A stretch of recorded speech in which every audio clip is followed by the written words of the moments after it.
여러분, 입점 플랫폼에 상품 올렸다고 매출이 저절로 올라올까요? 픽셀 설치도 안 했는데 전환 추적이 된다고요? 그리고 일반 트래픽 광고보다 더 잘 되는 구조가 따로 있다고요? 네, 이런 질문 정말 많이 들어요. 그래서 오늘은 메타 입점 플랫폼 협력 광고가 도대체 어떤 구조고 왜 성과가 잘 나오는지, 그리고 실전에서는 어떻게 세팅해야 하는지를 알기 쉽게 정리해 드릴게요.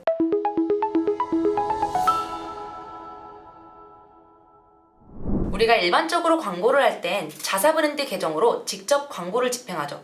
하지만 협력 광고는 올리브영, 무신사, 29cm, W컨셉, 오늘의 집 같은 플랫폼의 공식 계정으로 광고가 송출됩니다. 그리고 클릭하면 바로 해당 플랫폼의 상세 페이지, 즉 PDP로 연결이 됩니다. 자사몰 광고와는 완전히 다른 구조죠. 그렇다면 자사몰 광고와 협력 광고는 무엇이 다를지 하나씩 자세히 살펴볼게요. 보통 플랫폼 내부에서 일어난 구매는 자사몰처럼 픽셀로 전환 추적이 안 됩니다. 하지만 협력 광고는 CAPI, 즉 서버 간 연동 구조라서 실시간으로 전환 데이터를 추적하고 광고 최적화까지 가능해요. 여기서 포인트는 꼭 자사몰이 아니더라도 광고 성과를 전환 데이터 기반으로 학습을 할 수 있다는 게 핵심입니다. 자사몰의 트래픽 광고는 클릭 유도는 잘 되지만 구매로 이어지긴 어렵죠. 그래서 CPA는 높고 로아스는 낮고 이탈률은 높습니다. 하지만 협력 광고는 플랫폼의 공식 계정의 신뢰도, 그리고 상세 페이지 직행 구조 덕분에 더 낮은 CPA, 더 높은 로아스,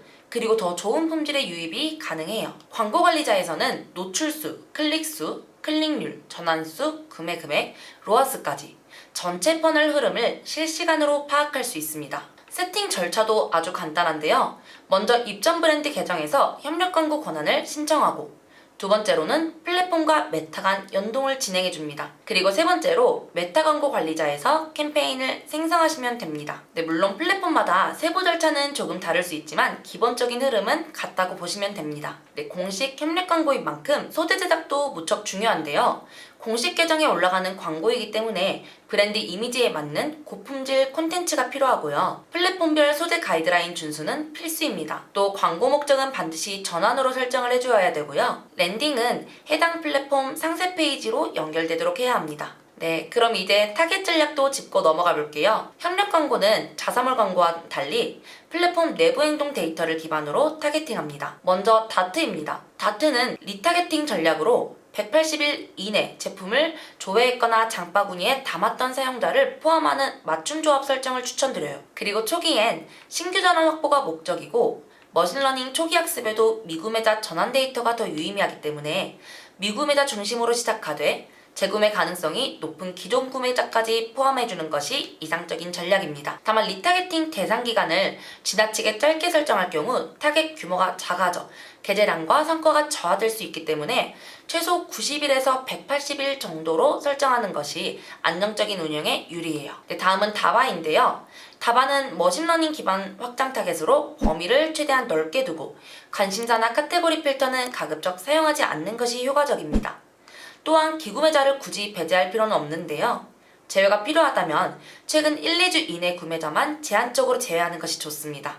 네, 이유는 플랫폼 소비자는 자사몰 소비자와 소비 패턴이 다르고요.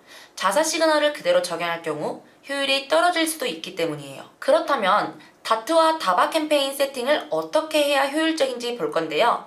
실제 캠페인을 운영할 때는 예산은 다트와 다바 캠페인을 각각 별도의 캠페인으로 분리해서 운영하는 것을 권장드려요. 초기엔 다트와 다바 각각 5대5 비율로 예산을 분배하고 성과가 쌓이면 성과 데이터를 기반으로 점진적으로 최적화 비율을 조정해가는 방식이 가장 효율적입니다. 광고 세트 구성은 학습 최적화에 중요한 영향을 미쳐요. 하나의 광고 세트당 약 50건의 전환이 필요하기 때문에 캠페인 초반에는 광고 세트를 과도하게 세분화하기보다는 두세 개 수준으로 충분한 예산 투입을 통해 집중 운영에 빠르게 학습을 완료하는 방식이 훨씬 효율적이고 성과 안정성 면에서도 유리한 구조예요. 그리고 학습이 완료된 이후에는 예산을 조정해 효율 중심으로 전환해 나가면 광고를 더욱 효과적으로 운영을 할 수 있겠죠? 이러한 방식으로 캠페인을 설계하면 초기 머신러닝 성과 확보부터 예산 최적화, 장기 효율 유지까지 자연스럽게 이어지는 운영이 가능합니다. 네, 정리하자면 협력 광고는 단순한 트래픽 광고가 아니라 전환 데이터 기반으로 성과를 만들어 나가는 구조입니다. 그리고 이 구조는 올리브영, 무신사, 29cm, W컨셉, 오늘의 집 같은 다양한 플랫폼 입점 브랜드에게 있어서 최적화되어 있어요. 광고 효율은 물론이고 매출 기여율 분석, 신규 고객 데이터 확보까지 가능합니다. 지금이 브랜드 상황에 딱 맞는 구조를 설계할 타이밍이라면 이 협력 광고 구조가 가장 실질적인 해답이 될 수 있습니다. 브랜드에 맞는 협력 광고 전략이 필요하시다면 더보기란의 링크를 통해 저에게 편하게 문의주세요. 지금 브랜드 상황에 딱 맞는 구조부터 예산, 타겟까지 면밀하게 설계해드릴게요. 지금까지 광고 컨설팅 3팀의 임채리 마케터였습니다.